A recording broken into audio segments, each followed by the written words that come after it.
Hello and welcome back to the course. In this video, I'm going to show you how we can subclass UITableViewController and how we can actually use some of the protocols like UITableViewDelegate and UITableViewDataSource to get cells on the screen, along with registering cells so we can get them on the screen in the first place, okay? So let's go ahead and let's get started by heading over to Folders Controller. In Folders Controller, we want to change this from a UI View Controller. Right now, it's being subclassed as a UI View Controller. We want it to be of type UITableViewController so that we can get a table view in there really easily, okay? Next thing we want to do is create a function called setupTableView. Let's call it, and let's go down here and let's say at Objective-C, well, we'll just say file private function setupTableView. In here, we're going to create some logic that will basically set up our table view for use with the methods, okay? And all that really means is we are going to register a cell in here. So before we register a cell, we need to actually provide those methods or it's not even going to work. So let's create an extension up here that says extension folders controller. And we're just going to have it be like that, okay?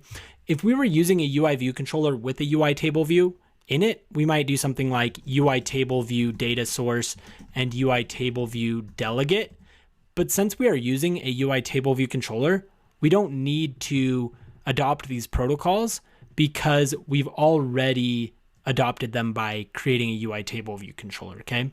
That subclass of UIViewController, it includes the UITableViewDelegate and UITableViewDataSource, okay? So let me go back and show you how I got there. If I command click on UITableViewController, you can hit show quick help and read information about it.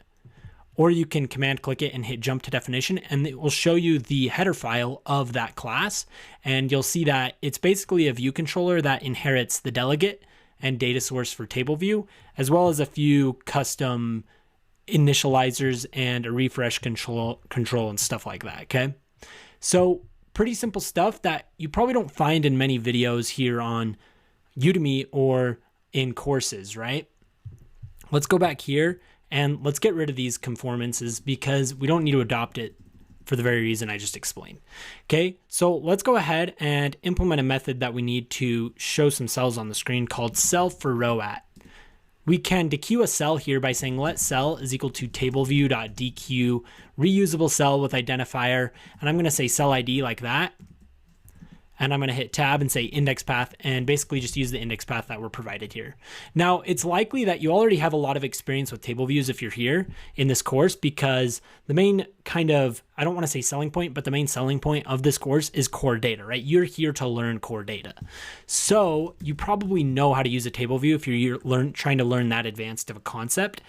And you might be thinking I'm going really slow, but just bear with it and continue through the content, put it on 2x speed if you have to, and we will eventually get to that content. But I'm showing you how to set up an application in a way that will make core data super easy to implement. And I promise you'll gain value out of this course if you just continue watching, even if it's on 2x speed and you're marking all the lectures, okay? So let's go ahead and declare this cell ID inside of our folders controller by saying file private cell ID is equal to, and I'll set it as a type of string, and we'll set it equal to a string that it just says cell ID in it, okay? And make sure you say var or let, okay? I always forget to say function or let or var when I'm using file private, just because probably I'm in the habit of just typing something before the name, right? Anyway, you want that to be there, and now we can use cell ID, and it's actually there. It's no longer an unresolved identifier. Okay, now the reason we're using this as a constant is so that we can register it in our table view and have no errors when we compile our application if we accidentally type it wrong in a different place. Let me show you what I'm talking about. So in here, we need to say tableview.register, and we need to hit return on this first one and say UITableViewCell.self, and we'll be creating custom cells in future videos, 2 specific custom cells, but right now we just want to register a default cell. And for identifier, we're just going to put cell ID. Now, normally what you could do is you could just put that string here and put that string here. But if it's wrong, if that one does not match that one and you compile the application, you'll see that it crashes, okay? So I won't wait for that to crash to change this, but if I hit Command Z here and put it back, you'll see they're the same now, right? And they're both referencing this cell ID so that it won't crash, okay? So just go ahead and do that. And it didn't crash because we didn't provide any cells, right? Any actual number of cells. So let's go ahead and let's override another function called number of rows. And if you're lost, just stand by. I'll go back and explain that cell ID thing a bit. And we're just going to return 3. And then we're going to go in here and say cell.textLabel.text is equal to here's a note folder. Okay, a note folder contains notes. And then you'll get that optional warning or error. Go ahead and put a question mark after text label and recompile your app and it's going to work, okay? Now, this works great, but again, if you were to use a string there and a string there and you put cell IDs or something, I'll show you if I put cell, oh my gosh. If I put cell IDs and then I put cell ID here, right? Notice how these are two different strings. If I compile that, if I compile it right now, it's going to crash, okay? Because these don't match and you're trying to dequeue a cell that hasn't really been registered, okay?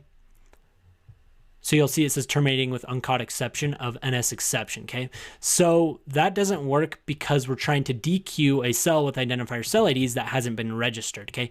So this is all pretty clear to you, I'm sure. I'm just trying to do it slowly and clearly to ensure that everybody understands, okay? So cell IDs and cell ID. And if that resonates with you, like if you genuinely appreciate that method, go ahead and leave a review and go ahead and leave a review regardless. And just let me know if you'd rather have me haul through this content or if you'd rather have me kind of explain it slowly the way I'm doing it here. Okay. Let me know what you think. All right. Now to avoid this problem, we use a constant because that way, if we accidentally put an S here and try and compile it, it's straight up going to catch that error before we even compile it. So our application doesn't crash, okay? And that's good for 2 reasons. 1, we can fix it quicker. We don't have to wait for it to compile.